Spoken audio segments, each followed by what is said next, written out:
The conference room on the 42nd floor of Hanul Tower fell completely silent. 12 men in expensive suits sat frozen around the polished mahogany table, none daring to breathe too loudly.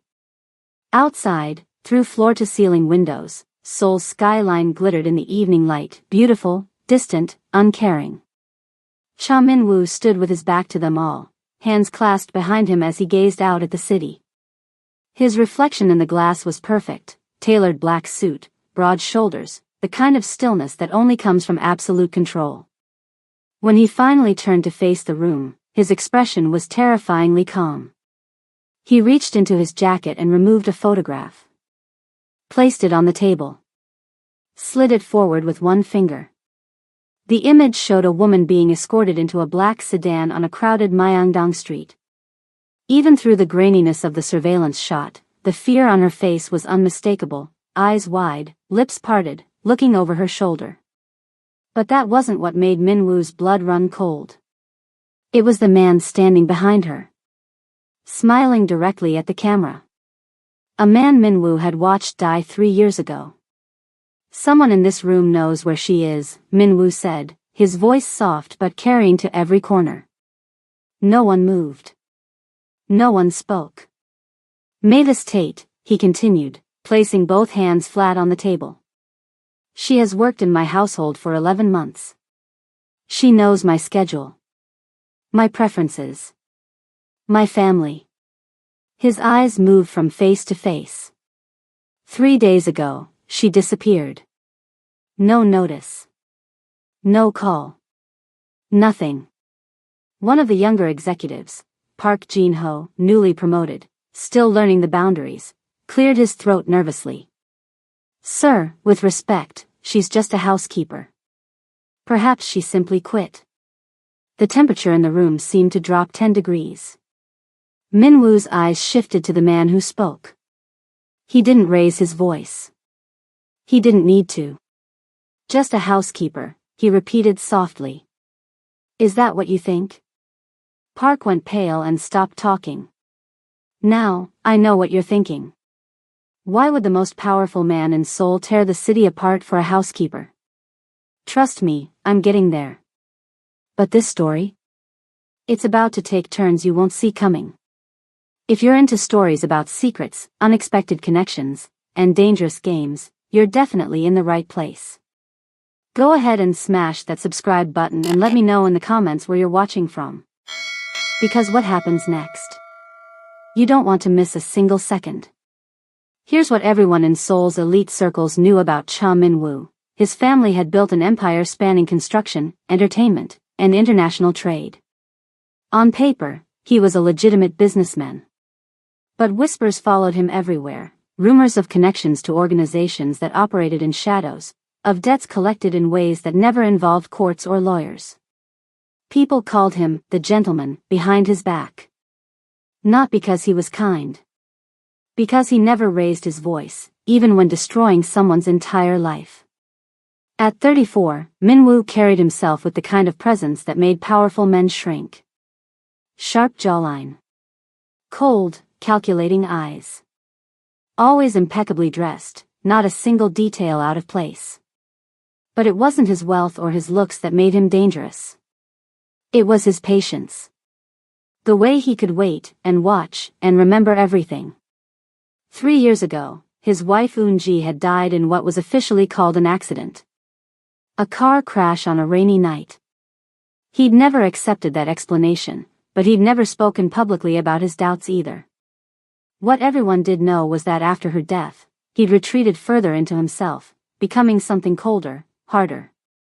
The only soft spot in his armor was Soo-yeon. His 10-year-old daughter who, since her mother's passing, had barely spoken a complete sentence to anyone. The bright, chatty child she'd once been had vanished, replaced by a ghost-like girl who moved silently through the vast Cha estate. Min-woo had hired and fired 7 housekeepers in the span of 2 years. None could handle the pressure, the demanding father, the silent child, the heaviness that seemed to permeate the mansion's walls. Then Mavis Tate arrived. She came on a rainy Tuesday morning, 11 months before her disappearance. The exclusive neighborhood of Pyeongchang-dong, nestled against Bukhansan Mountain, housed diplomats, celebrities, and old money families who valued privacy above everything. She was 29, tall, with warm brown skin and natural hair she kept in neat twists. When Mrs. O, the elderly head housekeeper, opened the door, she found a woman standing perfectly straight despite the heavy rain, a single suitcase at her feet. "Miss Tate?" Mrs. O had asked, squinting through her glasses. "Yes. I'm expected." Her voice was clear, with the slightest hint of a Southern American accent. There was something in her eyes that seemed older than her years. Something watchful. Something careful. The agency had described her as discreet, professional, and fluent in English, the perfect candidate to manage a household with an international businessman and his American-educated daughter. What they didn't say, what nobody knew then, was that Mavis Tate was running from something. That she'd been running for years. That Seoul was just the latest stop in a journey that had taken her across continents, always looking over her shoulder, always ready to disappear again. A hospitality management graduate from Spelman College, one of America's most prestigious historically black colleges, working as a housekeeper halfway around the world. It didn't make sense. Not unless you knew what, or who, she was hiding from. Her first meeting with Min-woo had been brief, cold, transactional. He'd barely looked up from his documents when Mrs. O brought her to his study. "My daughter needs structure, not sympathy," he'd said. Previous staff made the mistake of trying to be her friend. They were terminated. "Do your job, Miss Tate. Nothing more." "Understood, sir," she'd replied, voice steady. He'd finally glanced up then, something flickering in his expression, surprise, perhaps, that she hadn't flinched. Most people flinched around him. "You may go," he'd dismissed her. What Min-woo didn't expect, what no one could have predicted, was how quickly things would change after that. How Mavis Tate would transform not just his daughter, but his entire world. And now she was gone. The day Mavis Tate disappeared, she didn't just vanish from the Cha estate. She vanished from existence. No note. No call. No trace. And when Min-woo finally discovered why, it would change everything he thought he knew, about her, about his enemies, and about himself. But we're getting ahead of ourselves. Let's start where it really began. The day she met the little girl who would change her life. 11 months earlier. Rain fell in heavy sheets, turning Seoul's mountain-nestled neighborhood of Pyeongchang-dong into a blur of grays and greens. The taxi rolled to a stop at a pair of imposing black gates, and Mavis Tate stared through the rain-streaked window at what would be her new home. The Cha estate loomed ahead like something torn from an architectural magazine, clean modern lines blending with traditional Korean elements. 3 stories of glass, stone, and wood perched on the hillside, partially hidden behind perfectly manicured pine trees. Money lived here. Old money. The kind that didn't need to shout. "This is it?" the driver asked, squinting through the downpour. "Yes," Mavis replied, fishing in her wallet for Korean won. She was still getting used to the currency, the different sizes and colors. "Thank you." As she stepped out, the rain immediately soaked into her coat. She pulled her single suitcase from the trunk, just one, medium-sized. Mavis Tate traveled light. Always had. There were reasons for that, reasons she didn't discuss. The intercom beside the gate buzzed when she pressed it, and a woman's voice answered in Korean. Mavis responded in careful, practiced phrases she'd memorized on the flight over. The gates slid open without further question. The smell hit her first, rain on expensive stone, the earthy scent of wet pine, something floral from gardens hidden from view. Her shoes crunched on the gravel path as she wheeled her suitcase behind her, water streaming from the handle onto her already damp fingers. By the time she reached the massive wooden front doors, her hair was dripping, little rivers running down her neck. The doors looked ancient, heavy, hand-carved with subtle patterns, the kind designed to make visitors feel small before they even entered. The right door opened before she could knock. A small, elderly Korean woman stood in the entryway, back perfectly straight despite her age, silver hair pulled into a tight bun. Her expression was neither welcoming nor hostile, simply assessing. "Miss Tate?" she asked, squinting through wire-rimmed glasses. "Yes. I'm expected." Mavis kept her voice steady, professional, with just the slightest hint of her Atlanta accent peeking through. "I am Mrs. O. Please, come in." Stepping inside was like entering another world. The silence hit her first, profound, almost sacred, as if the walls themselves absorbed sound. The rain that had been pounding in her ears moments before was reduced to a distant whisper. The entryway opened into a soaring two-story space, minimalist but unmistakably luxurious. A dramatic staircase curved up one wall. Art pieces that probably cost more than her college education hung at perfect intervals. Everything gleamed, wood polished to a mirror shine, marble floors without a scuff mark, glass without a fingerprint. "You're soaked," Mrs. O observed. "Leave your suitcase. I'll have someone bring it to your quarters once you've changed." Mavis followed the woman through the house, water dripping from her coat onto the immaculate floor. Mrs. O didn't seem to mind, which told Mavis something important. The household staff must be excellent at erasing evidence of human presence. "I'll show you to your room first," Mrs. O said. "Then we'll discuss the household rules before you meet Mr. Cha and his daughter." Mavis nodded, taking in everything as they walked. Security cameras positioned discreetly in corners.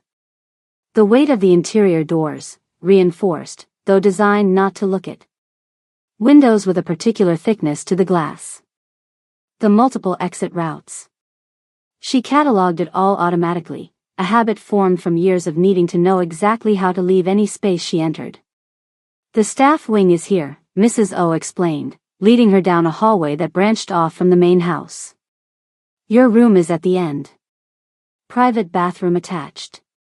Mr. Cha believes staff should have their own space." The room was simple but comfortable, a queen bed, desk, wardrobe, and a small sitting area near a window that overlooked a side garden. Clean lines, neutral colors. Impersonal but not unwelcoming. "There are fresh clothes in your size in the wardrobe," Mrs. O said. "The staff uniform for formal occasions, and everyday clothes for regular duties. Change and meet me in the kitchen in 15 minutes. When the door closed behind the older woman, Mavis finally allowed herself to exhale. She did a quick, habitual scan. Windows, opens fully, ground floor, easy exit, door, solid but not reinforced, closet, walk-in, second exit unlikely. The assessment took seconds, unconscious after years of practice. She changed quickly, hanging her wet clothes in the bathroom. The provided everyday clothes were simple but obviously expensive: black pants, a crisp white button-down, comfortable shoes. All perfectly her size, as promised. 15 minutes later, she found the kitchen, a gleaming space of stainless steel and warm wood that somehow managed to look both professional and unused. Mrs. O was waiting, hands folded at a small table in the corner. She gestured for Mavis to sit. "Tea," she offered, already pouring from a small ceramic pot. "Thank you." The woman studied her over the rim of her cup. "I'll be direct, Miss Tate. This position is challenging.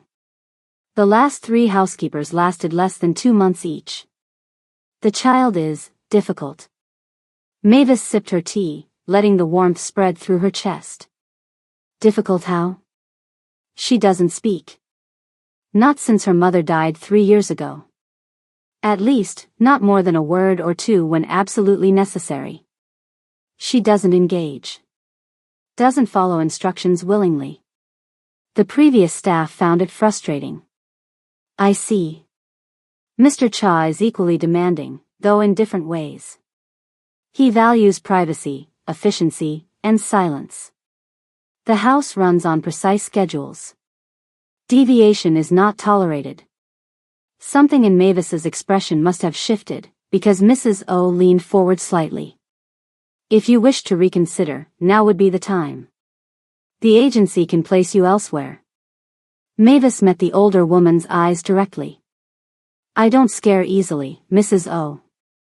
A flicker of something, surprise, maybe respect, crossed the housekeeper's face. Well, that's good, I suppose. Now, let me show you the rest of the house before you meet them. The tour took nearly an hour. The Cha estate was even larger than it appeared from outside, 5 bedrooms in the main house, a separate office wing, formal and informal dining rooms, a library, a music room with a grand piano no one played anymore, and gardens that wrapped around the property like a protective embrace. Mrs. O pointed out which spaces were Mavis's responsibility, primarily Soo-Yun's areas and the main living spaces, and which belonged to other staff, the kitchens, Mr. Cha's private wing. This is Mr. Cha's study, Mrs. O explained, gesturing to a door at the end of the office wing. It's always locked when he's not in residence. No one enters without his explicit permission. Mavis nodded, noting the state-of-the-art keypad beside the handle. Not just a normal lock then. Whatever was in there, it mattered. The contrast struck her as they walked, between the immaculate, cold perfection of the house and the total absence of warmth. No children's toys left out. No books splayed open. No half-drunk cups of tea forgotten on side tables. It was a house designed for photographs, not living. And this is Miss Soo-Yun's room, Mrs. O said finally, stopping at a door painted soft blue, the only colorful door in the house. The room inside was beautiful, clearly designed by someone who loved the child. Soft colors, a canopy bed, bookshelves filled with children's books in Korean and English. A window seat overlooking the main garden. Everything a little girl should want.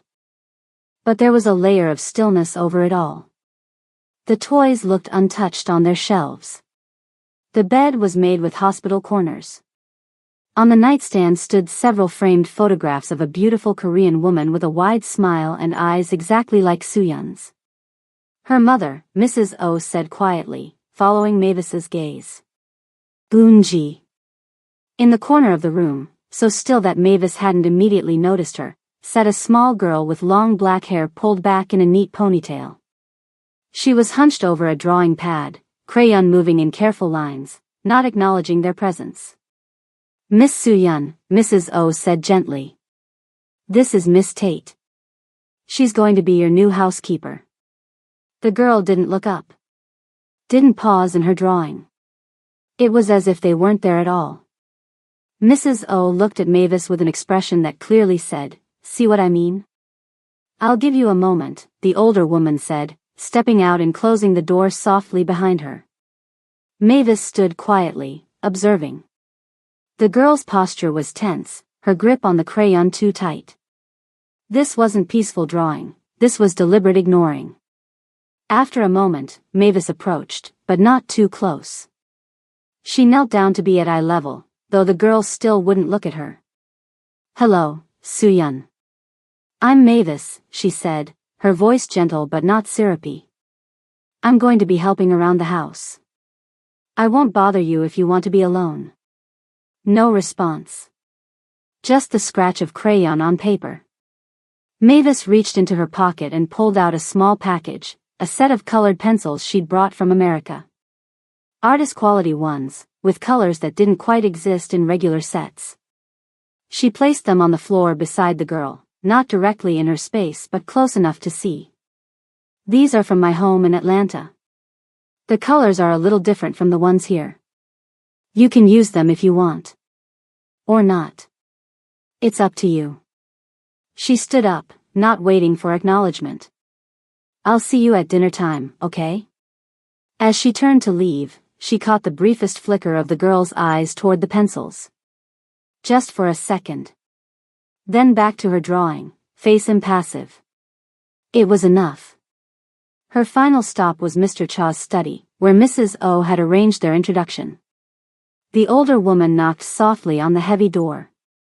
Enter, called a deep voice from inside.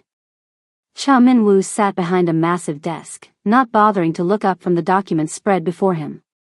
Tall windows behind him framed the still falling rain, making him appear in silhouette, a deliberate power move, Mavis noted. unable to see his eyes, while he could see hers perfectly. "Miss Tate, sir," Mrs. O announced, bowing slightly. Minwoo finally glanced up, his face revealing nothing.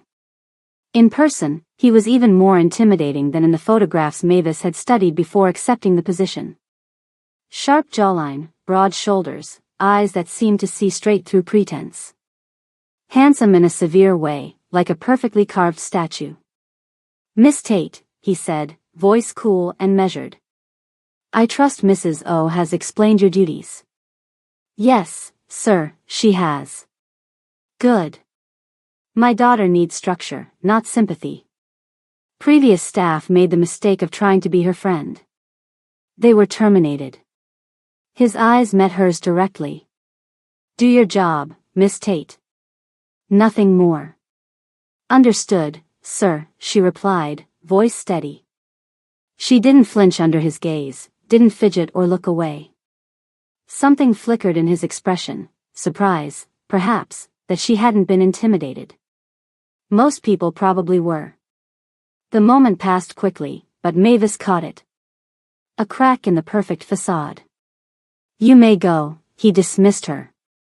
That night, as Mavis unpacked her single suitcase, Mrs. O knocked on her door. "The colored pencils," the older woman said without preamble. "They're gone from where you left them." Mavis nodded, hiding her small smile. "Thank you for telling me." Mrs. O studied her with newfound curiosity. "Perhaps you'll last longer than 2 months after all, Miss Tate." That first week, Mavis learned the rhythms of the house. When Minwoo left for work, 6:30 sharp. When he returned, rarely before midnight. When Soo-yeon ate alone in her room, every meal. When the silence became so heavy it felt like a physical weight. She also learned that nobody in this house talked about the woman in the photographs. The beautiful woman with Soo-yeon's eyes. Nobody talked about how she died. Or why, sometimes, late at night, Mavis could hear a little girl crying through the walls. It was on the third day that everything shifted. And it started with a dead butterfly. The morning air was cool and fresh after the previous day's rain. Dew still clung to the grass in the Cha Estate's garden, catching sunlight like scattered diamonds. Mavis stepped outside for a moment of quiet before the household fully woke, a steaming mug of coffee warming her hands. That's when she saw her. Soo-yeon sitting alone on a stone bench near the flower beds, her small back perfectly straight, head bent over something in her hands. She was so still she might have been part of the garden itself. Mavis paused, considering whether to retreat and give the child privacy. But something about the girl's posture, the slight curve of her shoulders, the tension in her neck, spoke of a sadness too heavy for such small shoulders. She approached slowly, footsteps deliberate enough to announce her presence without startling the girl. Soo-yeon didn't look up, didn't acknowledge her. Her entire focus was on what she held in her palm. A butterfly. Blue and black wings spread open but perfectly still. Dead. Mavis stopped a respectful distance away. "Good morning, Soo-yeon." The girl didn't respond, didn't look up. She just kept staring at the butterfly, as if waiting for it to suddenly flutter its wings and fly away. Any other adult might have immediately told her to wash her hands. Might have launched into an explanation about the circle of life or heaven for butterflies. Might have tried to distract her with breakfast or school preparations. Mavis did none of those things. Instead, she simply sat down beside her on the cold stone bench. Said nothing. Just existed in the same space, sharing the moment. The silence stretched between them. Not uncomfortable. Just there, like the morning mist that still hung over the distant parts of the garden. 1 minute passed. Then 2. The girl's thumb moved slightly, gently touching the edge of the butterfly's wing. "It won't wake up," Soo-yeon finally whispered, her voice so soft it barely disturbed the air. Mavis felt her heart catch. The first words the child had spoken to anyone in months. She didn't rush to fill the space with chatter or celebration. Instead, she matched the girl's tone. No, she agreed gently. It won't. Another long silence. A bird called somewhere in the distance. But we can remember it was here, Mavis added. Soo-yeon finally looked up at her, dark eyes serious in her small face. Something passed between them, understanding, perhaps.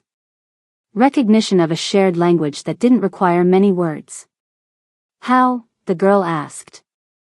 Mavis set her coffee mug on the bench. Would you like to bury it? Make a special place where we can remember it? Slowly, Soo-yeon nodded. Together, they found a quiet spot near the rose bushes. Mavis used a small garden trowel to dig a shallow hole while Soo-yeon watched, still cradling the butterfly. When it was ready, the girl carefully placed the delicate creature in its final resting place. Do you want to say anything? Mavis asked. Soo-yeon thought for a moment, then shook her head. That's okay. We can just think our goodbyes. They covered the butterfly with earth, patting it gently flat. Then Mavis pulled something from her pocket, a popsicle stick she'd saved from Soo-yeon's uneaten ice cream the day before. Here, she said, handing it to the girl. We can mark the spot. Soo-yeon took it solemnly and pressed it into the soft earth above the burial site. She stared at it for a long moment, then looked up at Mavis. Thank you, she whispered. From his study window, Min-woo stood motionless, watching the scene unfold in the garden below. He delayed his departure for work, telling himself he needed to review some documents before a meeting. But the truth was simpler, he'd wanted to observe the new housekeeper with his daughter. He'd expected to see what he always saw, Soo-yeon ignoring the staff, retreating further into herself. He'd expected to be calling the agency within weeks to request yet another replacement. What he hadn't expected was this, his daughter speaking. Participating. Looking almost peaceful. He watched as they buried what appeared to be a butterfly. Such a simple thing. Yet Soo-yeon was engaged in a way he hadn't seen since before Eun-ji died. Something cracked in his chest. An emotion he'd been carefully suppressing for 3 years. A hope so painful he barely allowed himself to acknowledge it. Min-woo stepped back from the window before they could notice him watching. His throat felt tight. He straightened his tie, gathered his briefcase, and left for work without saying anything to anyone. But that night, he came home 2 hours earlier than usual. Over the following weeks, small changes began to appear in the Cha household. Like spring thawing a frozen pond, they started almost imperceptibly but grew impossible to ignore. Soo-yeon began eating breakfast in the kitchen instead of alone in her room. At first, she would just sit silently, eating whatever Mavis prepared. But by the 3rd morning, she asked for banana slices on her pancakes. By the end of the week, she was helping to mix the batter. Her questions came slowly at first, brief and cautious, as if testing whether it was safe to be curious again. What's Atlanta like? Hot in the summer, Mavis told her, slicing fruit for a snack. But beautiful. Lots of trees. They call it the city in a forest. Do you miss it? Mavis considered this carefully. I miss parts of it. The food. The music. Some people. But not everything.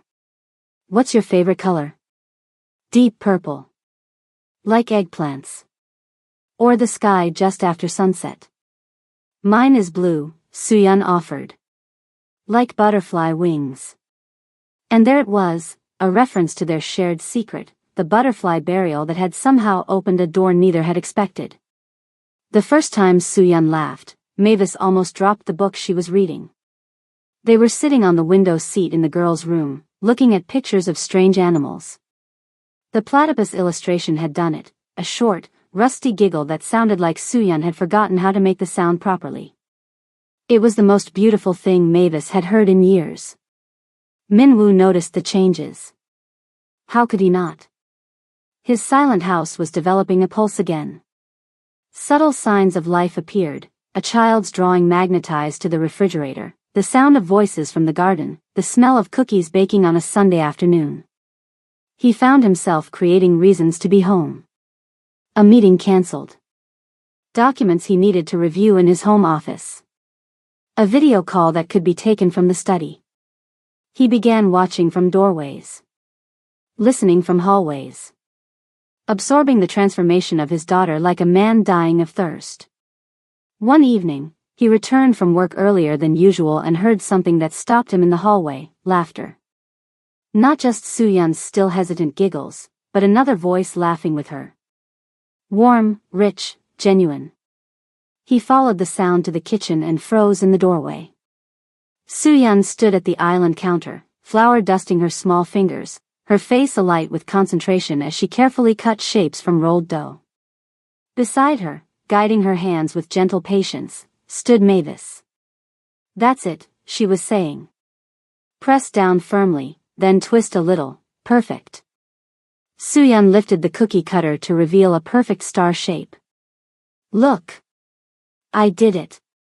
That's the best one yet," Mavis praised, and his daughter beamed, actually beamed, with pride. There was flour on Soo-yeon's cheek. A smudge of dough on Mavis's forehead. The countertop was a disaster of baking supplies. And yet, it was the most beautiful scene he'd witnessed in his home since his wife died. Min-woo stood there for a full minute, unable to move, unwilling to interrupt. Something long dormant in his chest unfurled painfully. He didn't notice Mrs. O appear beside him until she cleared her throat softly. He glanced down at the elderly housekeeper, expecting her to disapprove of the mess. Instead, she was looking at him with an expression that said everything words couldn't. She'd been there since before Soo-yeon was born. Had watched his family break apart after Eunji's death. Had witnessed his retreat into cold isolation. "It's good to hear laughter in this house again," she murmured, barely audible. Min-woo couldn't respond. The lump in his throat wouldn't allow it. The next morning, when Min-woo encountered Mavis in the hallway, something had changed. He looked directly at her, really saw her, perhaps for the first time. "Good morning, Miss Tate," he said, with actual eye contact. "Good morning, Mr. Cha," she replied, surprised by the acknowledgement.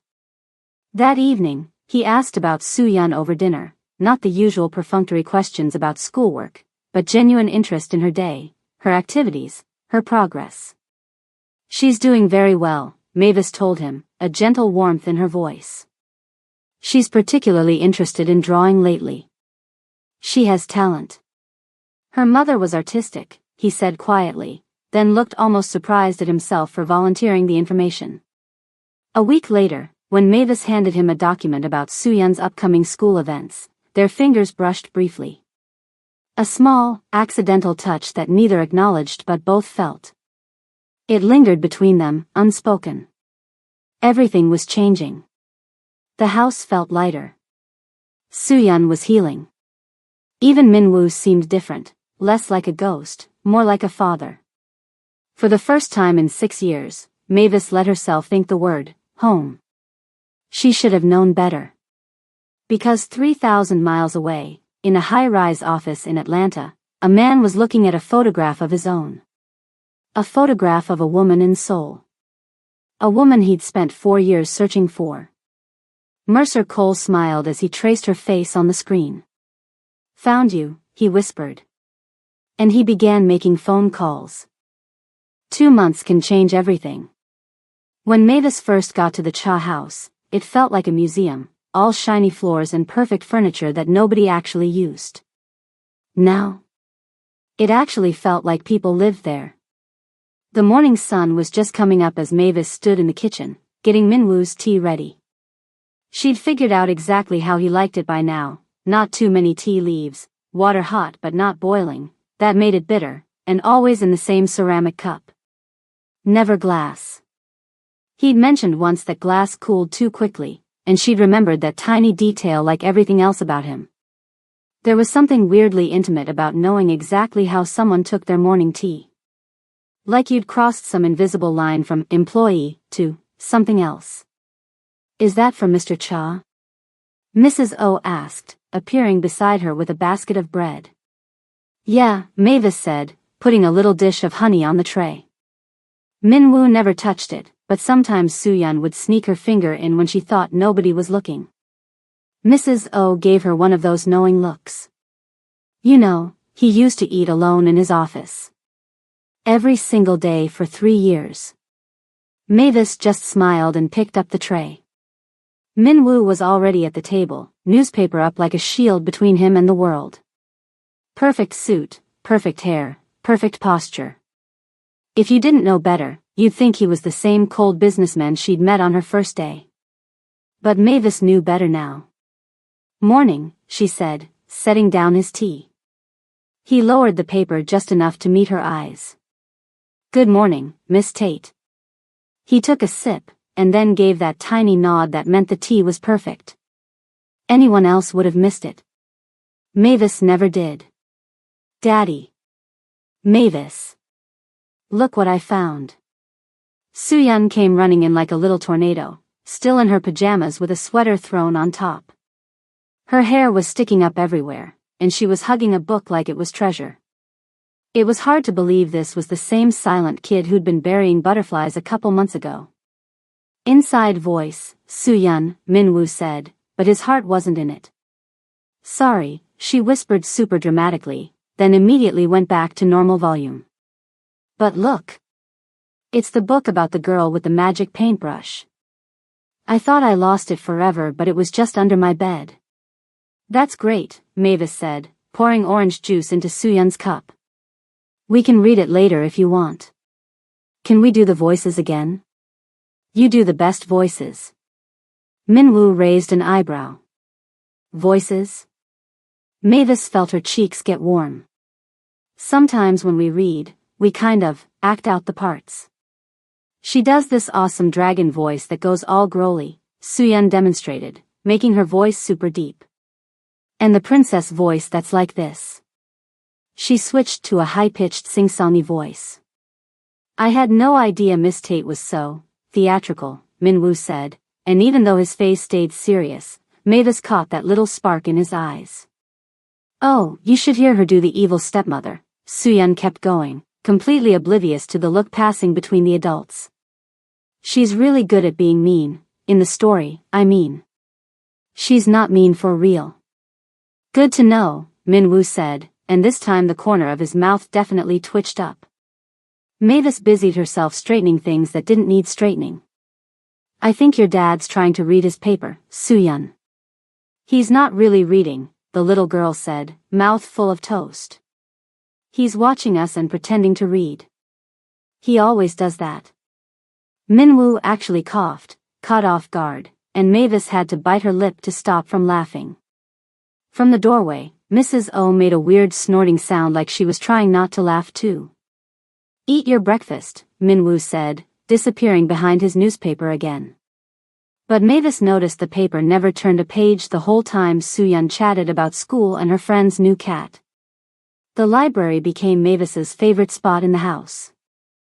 During the day, everyone used it, staff cleaning, Soo-yeon sprawled on the floor with picture books, sometimes Minwoo grabbing a business book. But after 9, when the kitchen was clean and Soo-yeon was in bed, it became Mavis's private world. It was the only room that felt actually warm, not just temperature-wise. Tonight she was curled up in the corner of the big leather couch, Korean textbook on her lap, whispering words to herself. "Annyeonghaseyo," she said slowly, breaking it into pieces. An-young-ha-se-yo. Not quite right, a voice said from the door. Mavis jumped, almost dropping her book. Minwoo was leaning against the doorframe, no jacket, tie loosened, looking way less like a CEO and more like a regular person. The warm light made him seem younger somehow. I didn't hear you come in, she said, sitting up straighter. Most people don't. He stepped into the room and went to the bookshelves like he belonged there. You're swallowing the middle part. Try again. She felt weirdly self-conscious now. Annyeonghaseyo. Better, he nodded. But let the young part breathe more. Like this, Annyeonghaseyo. He showed her, and she found herself watching his mouth maybe a little more closely than she needed to. Annyeonghaseyo, she repeated, and it sounded way better. Much better. He pulled a book from the shelf, running his thumb along the spine. Korean's not an easy language to learn. I like challenges, she said. Easy gets boring. Something flickered across his face, like he recognized that feeling. He sat down in the armchair near her. Not too close, not too far. Always careful. What made you want to learn? He asked. She closed her textbook. Seemed rude not to try. I'm living here, after all. A lot of foreigners don't bother. I'm not like a lot of foreigners. Their eyes met, and something passed between them. Not quite understanding, but maybe wanting to understand. What are you reading? He asked, looking at her textbook. She laughed and held it up to show the cartoon characters on the cover. Super advanced stuff.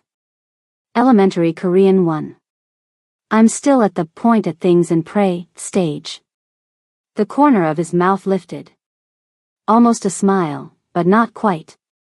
Here. He handed her the book he'd taken from the shelf. This might help. Short stories. Simple language. About regular life and soul. She took it carefully, their fingers not quite touching. The cover showed a night market with food stalls and bright signs. Thanks, she said, genuinely touched. He nodded, but instead of leaving, he picked up another book and settled deeper into his chair. They sat in silence for a while, but it wasn't uncomfortable. Just new. Do you read much? He finally asked. When I can, she said. More when I was younger. The library was free, and quiet. You like quiet? I grew up with a lot of noise, she admitted. Sometimes good noise, music, people laughing. Sometimes, the other kind. He didn't push, but she could tell he was storing this information away. Building a picture of her, piece by piece, just like she'd been doing with him. What kind of stories did you like? He asked instead. Travel books, she answered honestly. Stories about places I'd never seen. Cheapest way to leave Atlanta without actually leaving. And now you're here, he said. Half a world away. Now I'm here, she echoed softly. They talked for a while, about books, about soul, about the differences between Korean and American stories. He told her about authors she'd never heard of, she told him about books that got her through childhood. Neither of them mentioned that this was the longest conversation they'd ever had. Or that he had a perfectly good office down the hall where he usually spent his evenings. Tonight, the library belonged to both of them. Please. Pretty please. It's not even that cold. Soo-yeon was standing in the hall, already wearing her coat and boots, bouncing up and down with excitement. Where exactly do you want to go? Min-woo asked, checking his watch. Myeongdong. They have these huge ice cream towers, Min-jae showed me pictures. They're like this tall. She stretched her hand way above her head. Please, Daddy. Mavis can come too. Mavis, who was walking by with clean towels, froze. Oh, I don't want to intrude on your family time. But you are family, Soo-yeon said, like it was the most obvious thing in the world. Right, Daddy? Something complicated crossed Min-woo's face. Not discomfort exactly. Something harder to name. Miss Tate is probably busy, he started, but Mavis surprised herself by jumping in. Actually, I'm free this afternoon. If that's okay with your dad. Min-woo looked at her face, like he was checking if she really meant it or was just being nice. Deciding she was sincere, he nodded. Get your coat, then. Myeongdong on a Sunday was absolute chaos, street performers playing music, tourists taking pictures everywhere, vendors shouting about their food, and amazing smells coming from every direction. Soo-yeon's eyes were huge as she tried to take it all in. Look! They're putting sauce on the fries like that, she pointed at a vendor doing perfect spirals of sauce. And there. That lady has rainbow hair. Minwoo kept a protective hand on her shoulder. Stay close, he reminded her. It's crowded. For a guy who ran boardrooms and navigated Seoul's cutthroat business world, he looked weirdly out of place here in the middle of normal weekend shoppers. He dressed down, jeans and a simple jacket, sunglasses hiding his eyes, but still had that watchful energy that made him stand out. Over there, Mavis pointed, spotting what they came for. I think that's the ice cream place. They got in line, watching people walk away with impossibly tall swirls of soft serve balanced on cones. Soo-yeon could barely contain herself. I want strawberry. Or maybe chocolate. Or maybe both. One flavor, Minwoo said firmly. Those things look unstable enough already. When Soo-yeon finally got hers, a huge pink swirl that looked ready to topple with each step, her face lit up with such pure joy that Mavis felt something catch in her chest. She glanced at Minwoo and found him watching his daughter with the exact same expression she had, this mixture of tenderness and wonder, like seeing something precious and rare. Careful, Mavis warned as Soo-yeon took her first wobbly steps. If you drop it, I'm not fighting that crowd for another one. I won't drop it, Soo-yeon promised super seriously, then walked with exaggerated care. The walk back was quieter, everyone feeling content after their adventure. The sun was getting lower, making long shadows across the busy streets. Soo-yeon skipped ahead, still on a sugar high from her melting treat. Minwoo and Mavis fell into step beside each other, not quite touching but close enough that she could feel his presence with every step. They walked in comfortable silence for a while, watching Soo-yeon dart from window to window, pointing at things. Thanks, he said quietly after a bit. For coming today. I should be thanking you, she replied. It's been a long time since I just had fun. He glanced at her. Why did you come to Korea? The question seemed to surprise him as much as her, like he hadn't